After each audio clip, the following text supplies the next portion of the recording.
सपा अध्यक्ष और पूर्व मुख्यमंत्री अखिलेश यादव ने भाजपा सरकार पर तीखा हमला करते हुए कहा कि उत्तर प्रदेश में कानून व्यवस्था पूरी तरह बिगड़ चुकी है। उन्होंने कहा कि प्रदेश में हर दिन बहन बेटियों, माताओं और महिलाओं पर अत्याचार हो रहे हैं, लेकिन सरकार मूक दर्शक बनी हुई है।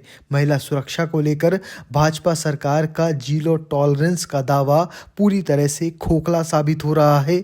पुलिस बेलगाम हो चुकी है और भ्रष्टाचार अपने चरम पर है। अपराधियों और अराजक तत्व बिना किसी डर के खुलेआम घटनाओं को अंजाम दे रहे हैं। अखिलेश यादव ने कहा कि मुख्यमंत्री का गृह नगर गोरखपुर हो या प्रदेश का अन्य जिला, कहीं भी अपराध रुकने का नाम नहीं ले रहे हैं। पूरे प्रदेश में नशे का कारोबार फल फूल रहा है। ऐसा लगता है कि अपराध के खिलाफ जीरो टॉलरेंस का नारा खुद नशे में हुए कहीं पड़ा हुआ है। अपराधी और माफिया बेखौफ होकर जहरीले और नशीले पदार्थों का कारोबार चला रहे हों और उन्हें सत्ता का संरक्षण प्राप्त है। उन्होंने आरोप लगाया कि पुलिस और प्रशासन आंखें मूंदे हुए बढ़े हुए अपराधों को देख रहा है। भाजपा सरकार उत्तर प्रदेश को बर्बादी की ओर ले जा रही है। इस सरकार में न महिलाएं सुरक्षित हैं, न युवा और न ही व्यापारी। हर वर्ग खुद को असुरक्षित महसूस कर रहा है। अखिलेश यादव ने साधु संतों से जुड़े मुद्दे पर भी भाजपा सरकार को घेरा।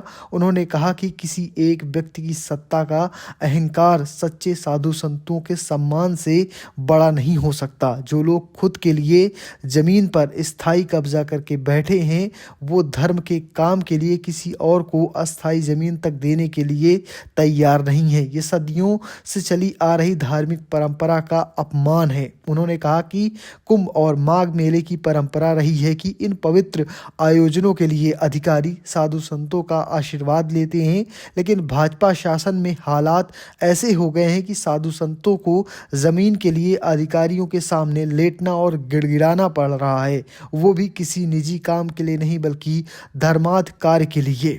अखिलेश यादव ने भाजपा नेताओं पर पर्यावरण को नुकसान पहुंचाने का आरोप लगाते हुए कहा कि अरावली की परिभाषा बदलकर वो अपने लालच के लिए आने वाली पीढ़ियों के भविष्य से खिलवाड़ करना चाहते हैं। उन्होंने ये भी कहा कि भाजपा के लोग गंभीर अपराधों और दोषियों और जेल में बंद अपराधियों को जमानत पर छुड़ाकर उनका सम्मान करते हैं। दवाइयों के नाम पर जहरीली और नशीले दवाई बेची जा रही हैं, जिससे लोगों की जान खतरे में डाली जा रही है। अखिलेश ने तंज कसते हुए कहा कि भाजपा के राज में बाटी चोखा नहीं बल्कि केवल माटी धोखा मिलता है। जब किसी समाज को लगातार उपेक्षा तिरस्कार झेलना पड़ता है तो वो इसे सह नहीं पाता। अब सत्ता और सम्मान में से किसी एक को चुनने की बात आती है तो स्वाभिमानी हमेशा समाज को चुनता है या सम्मान को चुनता है। अंत में उन्होंने कहा कि भाजपा नेता भ्रष्टाचार के लिए किसी भी हद तक जा सकते हैं।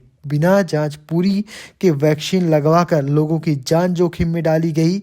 नफरत की राजनीति के जरिए समाज में सौहार्द और भाईचारा बिगाड़ा गया। आप कैसे देखते हैं अखिलेश यादव के इस बयान को? कमेंट बॉक्स में लिखना और पेज को फॉलो करना, चैनल को सब्सक्राइब करना बिल्कुल मत भूलना।